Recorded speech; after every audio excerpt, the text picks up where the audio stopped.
ในการเขียนข่าวของผมนะครับผมได้ใช้ภาษาล้านนาเก่าเงาเขียนขึ้นมาก่อนนะครับเพื่อให้ได้เข้าลึกถึงสำนวนสำเนียงล้านนาดั้งเดิมนะครับแล้วไปเขียนเป็นภาษาปริวัติแบบที่สองและที่สามนะครับเพื่อคนอื่นได้หู้ได้หันได้อ่านตัวนะครับลองมาติดตามเบื้องหลังดูนะครับอ่อนอกอ่อนใจให้จนหัวเลินบ่มีสักตนไว้จังน้ำฝนก้อยตัดก้อยแสงแทะเล็มลากโคนแวะเวียนวนบ่เมินก็เสียงที่ไหนเหมือนกันมันตัดหมดเกี้ยงคงเหลือเพียงเต่าโลนฝนเทลงมาก็บาท่วมทุนพังหมู่บ้านเจ้าเมืองคงหมดเนตร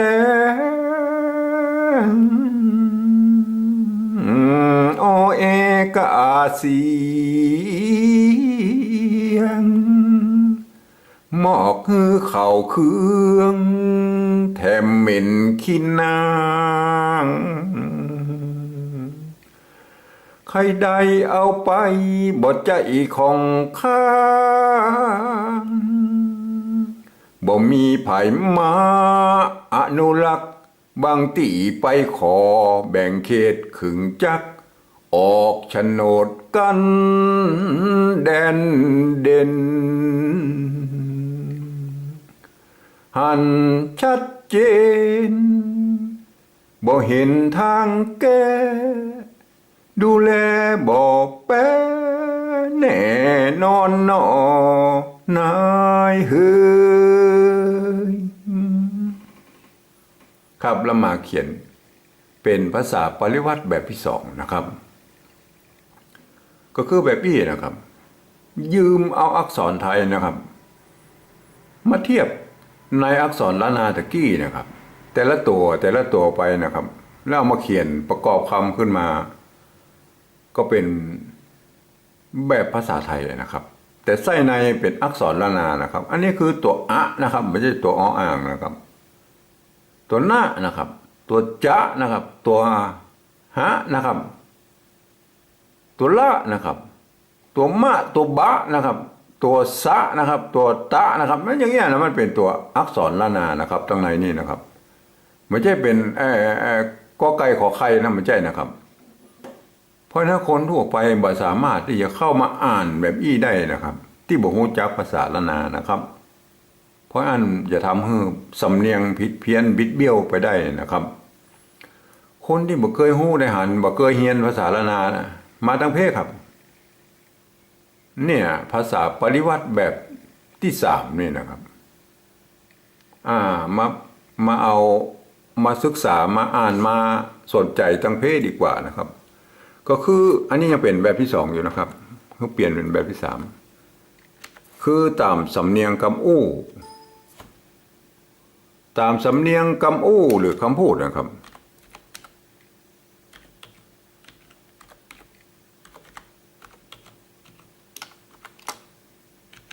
ก็คืออย่างอี้นะครับก็คือในข้อตกลงการปริวัติภาษาล้านนาเนี่ยนะครับในปี28นะครับเพื่อนให้อนุญาตให้มีแบบที่สามแบบอี้ได้นะครับได้ยินเสียงออกมาอย่างตะกี้นะครับก็จดบันทึกให้มันเป็นภาษาเขียนนะครับเอาให้มันเหมือนเลยนะครับตามสำนวนตะกี้นะครับแต่อันนี้ยังเป็นแบบที่สองอยู่นะครับผมคัดลอกมาตะกี้ก่อนนะแล้วก็แต้มสีแดงนี่ไว้นะครับว่าตรงนี้แหละมันเสียงที่มันแบบเหมือนนะครับถ้าอ่านไปนะครับมันจะผิดเพี้ยนนะครับ แล้วเราจะดัดแปลงจะเปลี่ยนได้เดี๋ยวก็ว่ากันนะครับสำหรับตัวสีฟ้าอย่างอี้นะเดี๋ยวผมจะเล่าถึงที่มาที่ไปเบื้องหลังอย่างเปิ้นของเปิ้นเนี่ยนะครับลองมาเริ่มเลยนะครับอันนี้ถ้าสมมติว่าเป็นภาษาไทยแล้วนะครับหลักการคือเอาภาษาไทยนะครับมาเขียนนะครับไม่ใช่เหมือนแบบสองนะครับแบบที่สองนั่นคือหลักการก็คือยืมอักษรไทยมาเทียบให้เป็นอักษรล้านนานะแล้วก็เขียนเป็นแบบภาษาไทยแล้วก็เอาไว้ให้คนที่เปิ้นรู้ภาษาล้านนาอ่านนะครับแต่แบบที่สามนี่คือเอาภาษาไทยทั้งดุ้นเลยนะครับมาเขียนตามสำเนียงกำอู้กำที่ออกมาตะกี้เนี่ยให้คนอื่นได้อ่านแล้วได้หู้ได้หันได้อ่านออกมาเป็นสำเนียงล้านนาได้นะครับเอาละทีนี้เราต้องคิดว่าเป็นภาษาไทยแล้วครับเป็นอ้ออ่างแล้วนะครับเป็นนอนหนูแล้วนะครับเป็นจอจานแล้วเป็นหอหีบแล้วนะครับเป็นลอลิงนะครับเป็นซอเสือนะครับตัวต่อเต่านะครับอย่างนี้นะครับเอาละเอาเนี่ยเป็นภาษาไทยนะครับอ่อนอ่านว่าไงครับอ่านแบบภาษาไทยเลยครับอ่อนอกอ่อนใจมันบัดใจสำเนียงตะกี้แล้วนะครับถ้าจะให้มันเป็นแบบตะกี้ต้องอ่อนอกนะครับอกมันเสียงจัตุวานะครับอ่อนอกอ่อนใจนะครับให้โจรนะครับโจรหัวโล้นนะครับบ่มีซักนะครับซักต้นเสียงจัตวานะครับซักต้นทีนี้มาละต้นต้องเข้าใจแล้วนะครับว่าเสียงในภาษาละนานั้นมันมีเสียงวรรณยุกต์โทพิเศษแถมเสียงนะครับที่เป็นเสียงที่มีเสน่ห์มนต์เสน่ห์ของภาษาละนานะครับแต่ในภาษาไทยเนี่ยเปิ้นบ่มีวรรณยุกต์โทพิเศษฮื้อนะครับเปิ้นมีเอกโทตรีจัตวานะครับมีแค่นั้นนะครับวรรณยุกต์โทพิเศษบ่มีนะครับเพราะถ้าเฮาอ่านเป็นแบบภาษาไทยก็บ่มีสักต้นนะครับต้นนะครับต้นก็คือเสียงโทธรรมดานะครับในภาษาละนามันเปิ้นไม่ใช่ต้นนะครับต้นนะครับมันขึ้นไปแบบน้อยนะครับขึ้นแบบน้อยคือต้นนะครับแต่เปิ้นมีวรรณยุกต์โทพิเศษไปกับเฮือครับเปิ้นบ่มีฮะเพราะฉะนั้นผมก็คิดเอานะครับเอาจุดประดับไว้อย่างนี้นะครับหูไว้ว่าที่นี่นะครับต้องอ่านว่าต้นนะครับอันนี้อ่านว่าต้นนะบังคับนะครับบังคับเพิ่งอ่านว่าต้นนะครับบ่มีสักต้นนะครับอันนี้คือเป็นแบบฉบับของผมนะครับนี่เขียนขึ้นมานะครับไผ่เอาไปใจผมก็ไม่ได้ว่าอย่างนะครับใบสงวนลิขสิทธิ์นะครับไว้จังเอาแล้วโทพิเศษนะครับใส่จุดเข้าไปมันจะเป็นโทธรรมดาได้เลยคือจังนะครับไว้จังน้ำฝนนะครับน้ำฝนก้อยนะครับตัวนี้อ่านว่าก้อยนะครับก้อยตัดก้อยแซะนะครับก้อยนะครับเฮาก็เปลี่ยนเป็นกอไก่นะครับตามสำเนียงนะครับก้อยนะครับตัดนะครับก้อยได้นะฮะก้อยตัดก้อยแซะนะครับแทะนะครับภาษาล้านนาดั้งเดิมเปิ้นตัวท่านะครับคือเป็นตัวทอที่แท้จริงนะครับถ้าเอาตัวนี้เขียนอย่างเงี้ยมันก็บางทีมันจะเข้าใจผิดว่าเป็นตอเป็นตะตัวตะนะครับอาจจะแตะเล็มนี่นะครับแต่ในกรณีอันนี้มันเป็นการเขียนตามสำเนียงแล้วตามสำเนียงเป็นภาษาไทยละใครจะเขียนอีกก็ได้นะครับแทะเล็มแทะเล็มก็คือแทะนะครับแทะเล็มแต่ถ้าสมมติว่า ดั้งเดิมไปก็บ่สมควรนะครับแต่ถ้าอันนี้เป็นภาษากำอู้จะเขียนแบบไรก็ได้ครับมันก็บ่มีอย่างปัญหาแล้วแต่ผมขออนุญาตเขียนอีกก่อนนะครับเพราะดั้งเดิมมันจะต้องใจตัวนี้คือแทะนะครับ แทะเล็มลากขนแวะเวียนบนบ่เมินก็นะครับก็อันนี้ตัวกะไม่เอกนะครับก็ไม่เยาะคือไม่เอกเนี่ยนะฮะก็คือตัวนี่นะครับตัวเดียวกันนะเสียงเดียวกันนะเสียงก็นะครับแต่เวลาเฮาอ่านเฮาอย่างจ้อยออกมาเนี่ยมันสำเนียงมันต้องออกก่อนะครับมันก็ก่อก็รับมานะครับมันเป็นมรดกตกทอดมานะครับเสียงนะครับเสียงโทพิเศษนะครับเฮาก็ใส่จุดเข้าบังคับนะจะต้องอ่านเสียงนะครับไม่ใช่เสียงต้องอ่านเสียง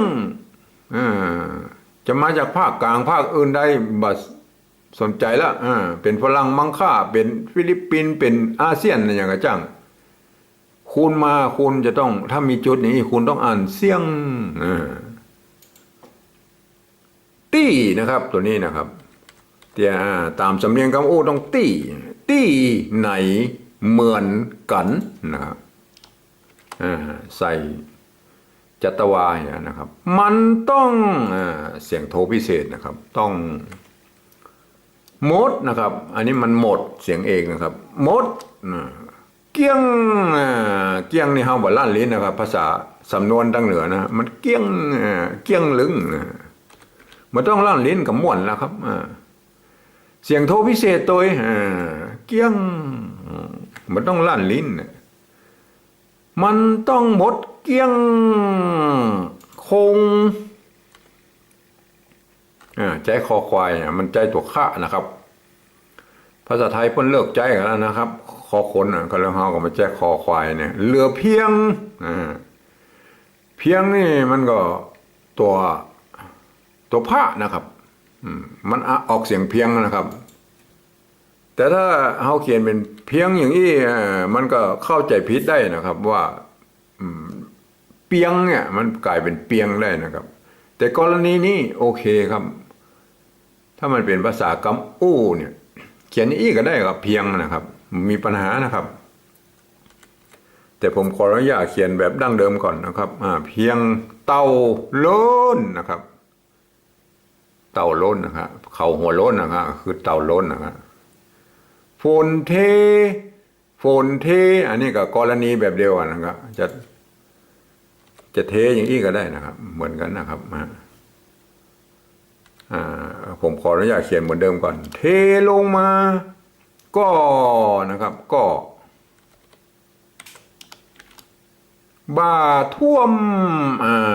น้ำท่วมน้ำอย่างเปิ้นใจคำนี้นะครับในภาษาล้านนานะครับท่วมมันโทพิเศษนะครับเฮาใส่จุดไว้ถ้าเฮาเขียนแบบอี้หรอครับท่วมมันไปมันได้ครับมันไปถึงโท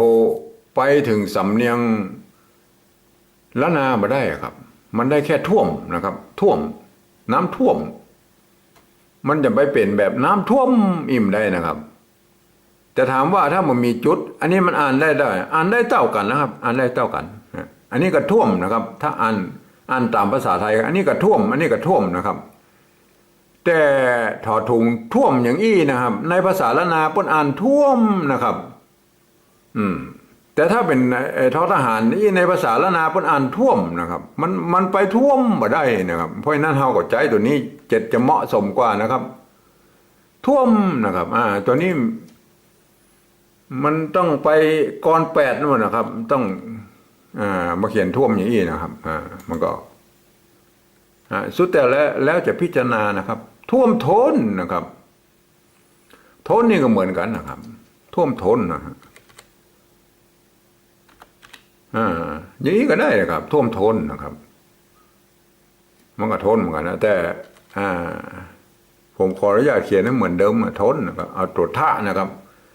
มันทนแน่ๆอันนั้นอาจจะเป็นต้นได้นะฮะแต่เหมือนกันนะเหมือนกับไอ้ตัวผ้าเนี่ยแบบเดียวกันนะฮะจะใจพังก็ได้นะครับ อันนี้มันเป็นกำอู้แล้วมันมีปัญหาพังหมู่บ้านเนี่ยแต่ผมขอเขียนแบบเหมือนเดิมก่อนพังหมู่บ้านพังหมู่บ้านนะครับบ้านเสียงโทพิเศษนะครับบ้านนะฮะใส่จุดไว้บังคับคุณต้องอ่านบ้านแล้วนะครับไผมาต้องอ่านบ้านนะเจ้าเมืองนะครับตัวนี้คือตัวจ้านะครับเจ้าเมืองนะครับคงนะครับคงเปลี่ยนเป็นคอควายนะคงหมดนะครับหมดอันนี้มันหมดนะครับคงหมดนะนี่แต่นะครับอันนี้คือตัวจ้านะครับคงหมดเนี่ยแต่อ้อเอนะครับอ้อเอเสียงโทพิเศษนะครับอ้อเอครับเสียงอ้อเอแล้วนะครับมันสู้เขามาได้แล้วเขาใส่ลุกแล้วรั่วก้านะครับอันนี้มันค่านะครับมันเป็นดอกก้าก็คือก้านะครับก้าเฮาก็เขียนตามกระมูครับก้านะครับอันนี้คือก้านะครับอ้อเอก้าเสียงหมอกฮือนะครับโทพิเศษนะครับฮือเขาเครื่องนะครับเครื่องขอควายใส่แถมเหม็นปกติในคำนี้ไทยภาษาไทยมันเหม็นจะใส่อีกกันตามใจนะครับเหม็นฮะแต่ในภาษาละนาบ่ต้องใส่ครับเพราะว่าป้นบ่ใส่พั่มเพื่อแล้วครับไอ้ไม้เหล็กแปดกับไม้ซัดเนี่ยไม้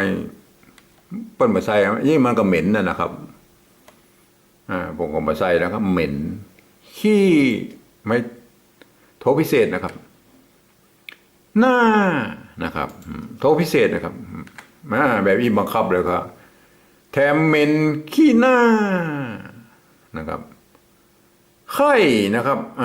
ตัวกะรอเนี่ยคอรอเนี่ยกะรอเนี่ยครับอ่านดอกคออ่านเป็นดอกคอตัวเดียวนะครับอ่านคอตัวเดียวนะครับไข่ได้โทพิเศษนะครับใครได้เอาไปนะครับเอาไปเอาตัวปะนะครับอ่านว่าไปนะครับใครได้เอาไปตามเสียงแล้วออกไปบอดใจนะอันนี้ตัวจะนะครับบอดใจบอดใจนะครับบอดใจของข้าโทพิเศษนะครับบ่มีไผมาอนุรักษ์นะครับอนุรักษ์นะครับออกเสียงจัตวานะฮะอนุรักษ์นะครับบางตี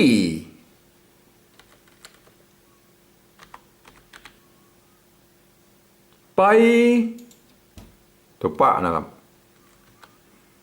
บางตีไปขอแบ่งเขตขอจักนะครับอันนี้ตัวจ้านะครับถ้าไม่ใช่ชักนะครับมันเป็นสำนวนเดียวมันเวียนเนี่ยมันร่วมกันหลายตัวนะครับไอ้ตัวจ้าเนี่ยนะครับจักนะครับจักแบ่งเขตขอจักออกโฉนดกั้นโทพิเศษนะครับกั้นแดนเด่นนะครับแดนดินแดนเด่นมันก็อันนี้เป็นสำนวนบะเก่านะครับแดนเด่นหันชัดเจนนะฮะอันนี้มันไม่ใช่จัดเจนจัดเจนมันก็นั่นไปหน่อยถ้าบริบทอันนี้ก็ชัดเจนนะครับชัดเจนตามบริบทอันนี้เฮาชัดเจนจะเหมาะกว่าหันชัดเจนบ่เห็นเห็นเนี่ยเห็นก็หันกับอันเดียวกันนะครับมันก็มีนะครับสำนวนในข้าวหงหินนะครับดั้งเดิม200-300 ปีพวกก็เขียนนะครับเห็นนะครับเห็นหันนะครับหันเห็นเนี่ยก็มีนะครับเพราะฉะนั้นก็บ่เห็นทางแก้ต่างนะครับไม่ใช่ทาง ต่างแก้ดูแลบบแปะนะครับอันนี้แปะนะครับตัวป้านะครับแน่นอนน่อนายเฮยนะครับ นี่แหละครับก็คือการเขียนกว่าจะมาเป็นกำอู้ก็ตามสำเนียงกำอู้ตะกี้จ้อยมาตะกี้ก็คืออย่างนี้นะครับมาแบบนี้นี่ตัดเสียงแล้วครับดิ้นบ่ออกแล้วครับจะต้องอ่านตามภาษาไทยนะครับคืออ่านตามหลักภาษาไทยจะดิ้นมาออกเลยนะครับดิ้นมาออกก็มีข้อยกเว้นก็อยู่ตัวเสียงวรรณยุกต์โทวิเศษเนี่ยบังคับจะต้องอ่านโทวิเศษนะครับตัวเนี้ยตัวยอยักษ์เนี่ยมันก็จะบังคับอยู่ในตัวของมันนะครับเดี๋ยวนะฮะอ่านไปเลยนะฮะอ่อนอกอ่อนใจให้จนหัวโล้นบ่มีสักต้นไว้จังน้ำฝนก้อยตัดก้อยแซะแทะเล็มลากขนแวะเวียนวนบ่เมินก่อเสียงที่ไหนเหมือนกันมันต้องหมดเกลี้ยงคงเหลือเพียงเต่าโล้นฝนเทลงมาก็บ่าท่วมโทนพังหมู่บ้านเจ้าเมืองคงหมดแน่แต่อ้อแอก้าเสียงหมอกฮื้อเข่าเครื่องแถมเหม็นขี้หน้าใครได้เอาไปบ่ใจของข้าบ่มีไผมาอนุรักษ์บางตี้ไปขอแบ่งเขตขอจักออกโฉนดกันแดนเด่นหันชัดเจนบ่เห็นต่างแก้ดูแลบ่แป้แน่นอนนอเน้อนายเฮยนะครับมันก็เป็นแบบนี้นะครับ